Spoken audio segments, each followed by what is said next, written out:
So I'll have that going now. I'm going to get everyone checked in here, and then we'll get started. So filling off the orientation on my screen, I see that we have Tim Burke is with us. Hi, Tim. Could you, just for the record, tell me who you're representing here today? We represent Altera, who owns the property indirectly through a subsidiary, and United Rental, who would be the occupant of the site. Got it. Okay. And is the gentleman that's in the room with you, will he be testifying today?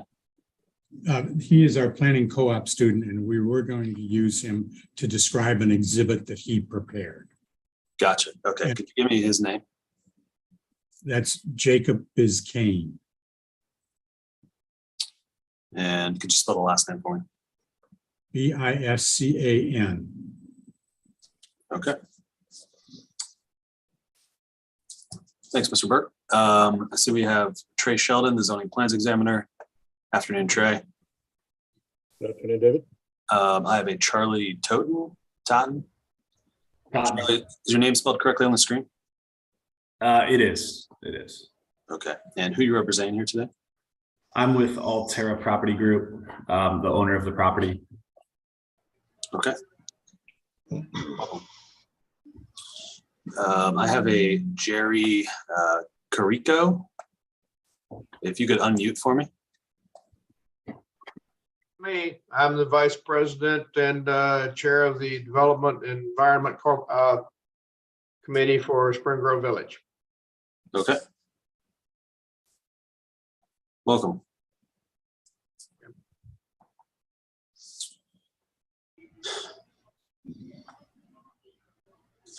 And a Gary Robbins. Mr. Robbins, if you could unmute. Hello, everyone. I'm the president of the Spring Grove Village Community Council. Been in the neighborhood here for 45 years and kind of been through this several times and happy to be here. Okay, great. Welcome, Gary. And Jeff Walsh, are you with us? Yes, I am. Mr. Sturkey, good afternoon. Good afternoon to everybody. I am Jeff Walsh with United Rentals. I'm the district manager responsible for the Midwest portion of the country with our specialty division here within United. Appreciate everybody's time today. Absolutely. Welcome. All right. So I'm going to, I believe that Mr. Robbins, did you still want to make your sort of pre-hearing motion here today? Yes, maybe that can move things along more smoothly by starting with that. Yeah, that sounds good. Let me, but before we do that, I have to read through the hearing script, which will just cover the procedure for the hearing. And then before we get started with everything, I'll allow you to do that. So quickly, this is the November 9th, 2022 session of the Zoning Hearing Examiner docket. My name is David Sturkey. I'm the Zoning Hearing Examiner. The case before us today is case number ZH20220156. The purpose of this hearing is to allow applicants and opposing parties to testify and to offer and refute evidence and testimony. This hearing will follow the rules found in the zoning code and the supplemental rules of the Zoning Hearing Examiner. All testimony and evidence that an applicant or any opposing party wishes to offer must be presented at this hearing. The hearing will proceed as follows. First, we'll hear a motion for a continuance from Mr. Gary Robbins. Based on the outcome of that motion. If we do proceed today, the applicant's attorney, or the applicant's agent will first present the applicant's case. The public will then have an opportunity to speak after the applicant has presented its case. If the applicant is represented by an attorney, which the applicant is in this case, the applicant's attorney may cross-examine any person who testifies at this hearing. If a party of record is represented by an attorney, which I don't believe we have another attorney in the room here today, but that attorney for the party of record would be able to present witnesses after the applicant had presented his case, and would also be able to cross-examine anyone who had testified at the hearing. In the event that any party testifies or offers argument in opposition to an application, the applicant will have an opportunity to rebut that testimony and or argument that's been offered in opposition. After the applicant has been given that opportunity to rebut any testimony, any attorney for a party of record may make closing statements, and then finally finally, the applicant will have an opportunity to make any closing statements. After all presentations have been made, I will close the hearing. Decisions may be expected within 2 weeks. I may limit or exclude any testimony that I deem irrelevant or outside the scope of the application being considered. I may interrupt any speaker to ask questions or make any comments. I may also refuse to consider hearsay testimony. Generally, that means just evidence you want to introduce that consists of statements made by someone who is not present at this hearing. In the event of any technical difficulties with the Zoom technology, I will do my best to troubleshoot those on the fly, but to the extent there's some defect with our tech that prevents us from meaningfully going forward with the hearing, I may continue or postpone the hearing at my discretion. Okay. The last thing I need to do just before we get started here is to swear in all of our witnesses. So if you intend on providing any testimony here today, making any comments, asking any questions, really doing anything other than just strictly observing, and you are not an attorney, then you need to be sworn in. The zoning code requires that all the testimony is sworn testimony. So if that is you, if you could make sure that you are off mute, I need everyone to raise their right hand. And I need everyone to answer out loud. Do you solemnly swear the testimony you shall give will be the truth, the whole truth, and nothing but the truth? I do. I do. Great. Thanks, everyone. Okay. Tim, so as I mentioned, I'm going to go a little bit out of the normal procedure here. I'm going to allow Mr. Robbins to make a motion.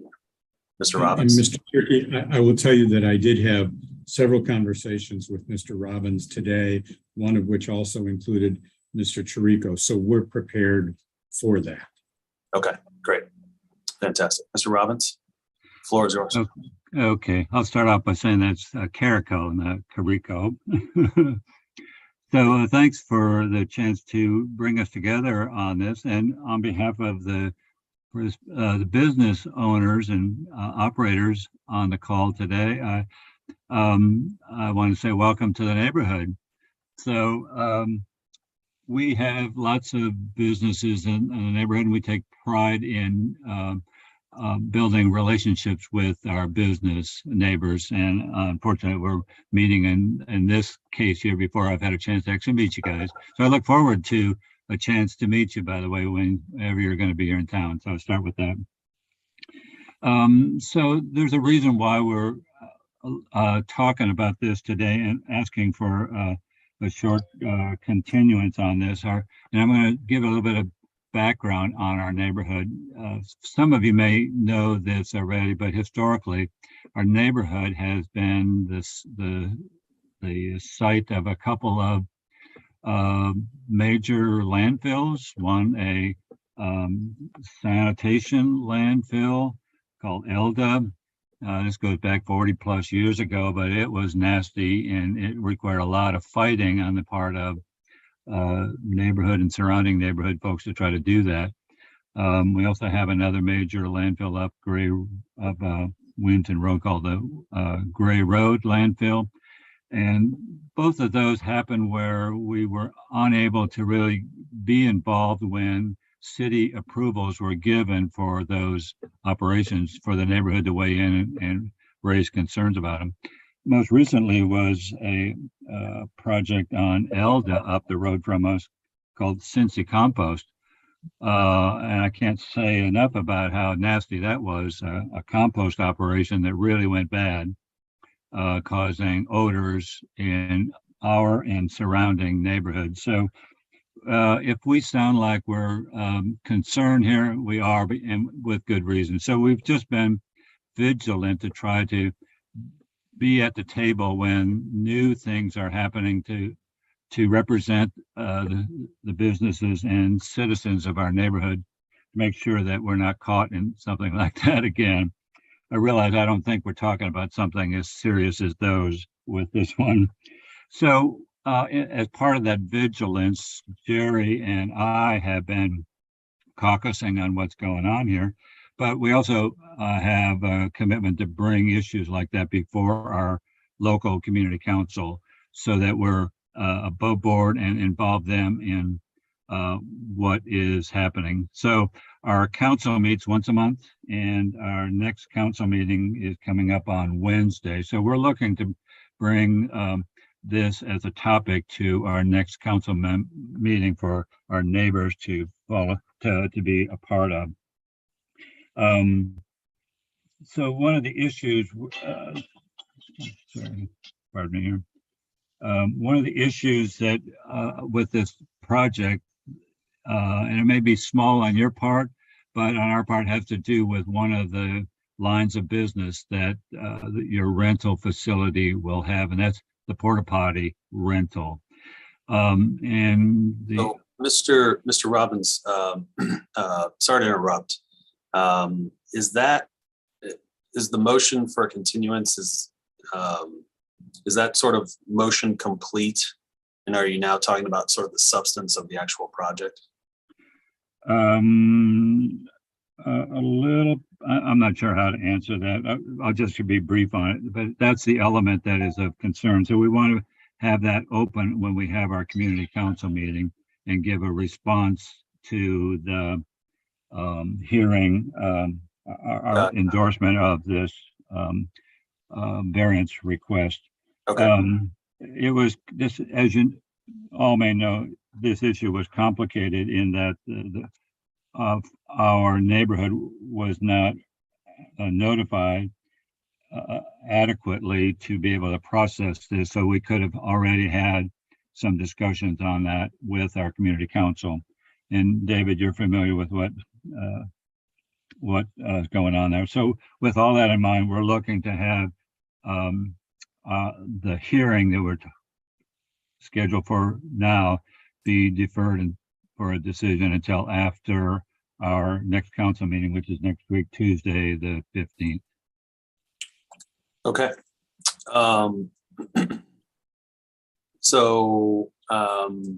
Yeah, Tim, I'll give you an opportunity to respond, and I'll just put on the record. Mr. Robbins referenced notification. I spoke with Mr. Robbins on the phone about the issue of notification for the Spring Grove Village Community Council. We had notifications leave our office under the ordinary timeframes that we have, but for whatever reason, the postcard did not reach the Spring Grove Village Community Council box, and the email also did not reach the inbox that's on file for the Spring Grove Village Community Council. And we tried to put our heads together to try to figure out why exactly that happened, and we weren't able to determine what that was. But I just wanted to make that clear for the record about the notification piece. So, Mr. Burke, would you like to respond? And those same concerns were voiced to me when I spoke with Mr. Robbins this morning. We're not going to argue about, while we would have preferred and we were prepared to go forward this afternoon, we're not going to argue about rescheduling this hearing. I will point out that we did reach out to Mr. Robbins in his capacity as the president of the Spring Grove Village Council. We provided him with information about the proposal. We did that as early as October 14th last month. We're prepared to provide additional, and we responded to additional requests for information. In the meantime, we're prepared to provide additional information prior to the hearing to them as well. What we would request is that the hearing be rescheduled for after the community council meeting for as soon as possible under the circumstances. Okay. That I have no problem with that. And let me just say that I appreciate that you all are willing to work together on this, and that there's some agreement on the continuance issue. I think that just makes these hearings, these projects go a lot smoother in general when there's folks working together. So I appreciate that. I don't want to speak right now on the earliest possible date because I'm not sure what our schedule looks like right now going forward. I will say this though, typically my zoning hearings are on Wednesdays. I'll be willing, because of some of the things we've discussed already today, I'd be willing to have this hearing on a special day if it means that we can get it done sooner and get this project moving sooner. And so I have one note on that. Sorry to interject, but I'll be out of town visiting my daughter, and I will not be returning until the Monday after Thanksgiving. Just an Okay. FYI. You may not be able to fit anything on the docket, but I'll be available anytime that week after Thanksgiving, Okay, when do you leave? tomorrow. Okay, and you think, okay, you think that you might be able to have a colleague or Emily perhaps step in your absence?